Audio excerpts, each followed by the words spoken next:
Yo, I watched San Jose State's game against Air Force 3. That's right, 3 different times to really understand and pick apart what I thought were the biggest takeaways from this game, because you watch it once and the initial pain to a fan, it hits. Then you watch it a second time to really try and grasp how did certain things fall apart. And then you just watch it a third time to see if you missed anything from the first 2 times, because it's so difficult to understand that this is the first game since Texas that they do not have a one score final score gap, 26-16 being the final score. If I were to tell a San Jose State fan at the beginning of this season, no, 2 games through this season, that the best performing group on the team was the kicking unit, you would have thought that they lost 50-0. And while it was only a 10-point deficit, it sure felt like it was just a constant punch to the gut, punch to the gut, punch to the gut. The defense came out and played today. They came out and played against Air Force. They had the fewest amount of yards allowed all season. It was 302 to be precise. And almost going sub 300 is amazing. A lot of conversations have been had about the long plays given up this season. I thought they relatively fixed that against Hawaii. It was a big part of why they won that game against Hawaii. And he made decisions, Derek Oda made decisions in that Hawaii game that prevented things from truly getting out of hand. You could argue that they got out of hand because of the one-score game in general, but I would say he prevented things from truly getting out of hand in that game. In the Air Force game, I mean, his group did the job that it needed to. There was one player in specific that continued to harm SJSU in these moments, and that was Ethan Powell. 3 different penalties of 15-plus yards.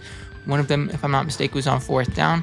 One of them was on 1st and 15, immediately negates a penalty. And I think another was just on a random 2nd down, but brutal blows the San Jose State defense. It was really doing a great job for the most part tonight. I know they struggled on certain pitch and option plays, but you gave up only 300 yards of offense the entire game. And that should have been enough. It truly should have. It should have been enough for an offense that was routinely putting up over 30, sometimes 40 points. Multiple games of over 500 yards of offense this season, a game of over 600 yards of offense this season. You would think that holding the opponent to 26 points to basically 300 yards of offense would have been enough for a victory, but that is not what happened. Walker struggled mightily. A injury happened on the 2nd drive. 2 turnovers, one of them being on 4th down. I don't want to harp on this one too much because it would have been a turnover no matter what if they don't get the 1st down, but the reality is there was an open read on the flat on the outside, and I think he just wanted to push the ball even further downfield. He had going into the game, he had the 3rd longest streak without an interception in Mountain West history coming into this game. Well, it stopped right there at number 3. 2 turnovers, 2 bad turnovers. The one right over the middle of the field, his first one, that one was really shaky. Didn't give a concrete answer post-game as to how that happened, but he said it was on him. It's on him then. Bad turnovers. The safety in the end zone, that really encapsulates this entire season, in my opinion. You need to know the situation. San Jose State doesn't know the situation, can't stop the situation, takes a safety, punts it away. And what's ironic is they punt it away, and then they get the ball back. And they have it, it's like a 4th and 5, 4th and 8, something like that. And they punt with 9 seconds left. The entire sequence of those final couple of drives in that half, it didn't feel like they wanted to win the game. You take that safety, the dumb safety, to put points on the board and give the ball back on a 2-minute drill. And then you get the ball back. You kind of start moving the ball downfield. I understand that. 9 seconds left. Let's say they get pressure right through and you only take 3 seconds off the clock. They have 6 seconds to potentially try a 50-something yard field goal. Why not? I truly don't understand why not. Because you have what I continue to see advertised as wide receiver U as the best 3 receivers in the nation. But you don't want to take a shot to them. You don't want to get them a couple of yards, stop the clock on 1st down, and spike the ball. There were so many decisions in this game that befuddled me on the offensive side of the ball. And how in the second half, it was what? Field goal, touchdown, field goal, and then the half ends. Leland Smith makes the catch in the game.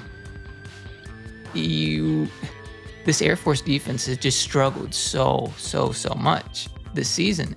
but it was the offense of San Jose State that could not pick apart the defense. And I know Danny Scudero was held relatively short, but you can't tell me that, again, this offense with 3 amazing receivers struggles when the number 1 gets taken away like that. There's just no, I don't believe it. Now, the offensive line, I will say, to Walker Eagets, to give him an out per se, but the offensive line really struggled at certain points. You could see how much they missed Nate Hale in that game. I don't have the injury report yet. You can only hope. I saw that for the game notes, Nate Hale was posted that he would play this week. He was posted he would play last week, and he didn't play. So we have to wait for the injury report to see, because those game notes have not changed in a while. But they really need Nate Hale back. And you could attribute the beginning of the season, I would say, also to not having Malik Williams at that left tackle spot. Michael Feldman is one of the best edge rushers in the nation now, consensus, but not having one of your every down left tackles like that, it really hurt. And now you can see what missing your right tackle is doing to you. I like Pacetti Lapajo, his last game here. He really struggled a lot. He was the one that was getting Michael Feldman a lot in the first game of the season, but I think he's done pretty dang well, especially in this last game. But the offensive line, it really struggled. It forced Walker Eaget into struggling, and it forced the offense entirely into struggling. You play Nevada this next week. Do you beat Nevada? They open as 9.5 favorites. The way Nevada beats you is with the pass rush. And LaBarbera, their edge rusher, the potentially all-American edge rusher, he can open up the game. And if the offensive line struggles that much, you really need Nate Hale back for this next game. Because if the offensive line struggles like that, you see Walker Eaget struggle like that, the ball doesn't get out to where it needs to get out, it'll be an interesting game to watch them play Nevada. I would also like to see the defense, because the reality is that the Air Force offense doesn't throw the ball that often. They threw it, 5 times? Something like that. But Nevada's going to throw the ball more. Chubba Purdy is going to throw the ball more. Now, they are not the most efficient offense by any means. So I would like to see how Jalen Thomas and Jalen Boehner play against this Nevada offense. But we just saw a game where the defense did their job, and the offense, the one time you could argue the defense did their job. And I wouldn't say the one time the defense did their job either, because have they given up a lot of points? Yes. But this is the one game where they kind of dominated. And I know it's crazy to say dominated, but they kind of dominated. And their offense just was not able to get them what they needed. When you think about it, hold on. 1, 2, 3, 4. They gave up possession, San Jose State did, 4 different times. You go fumble, interception, safety.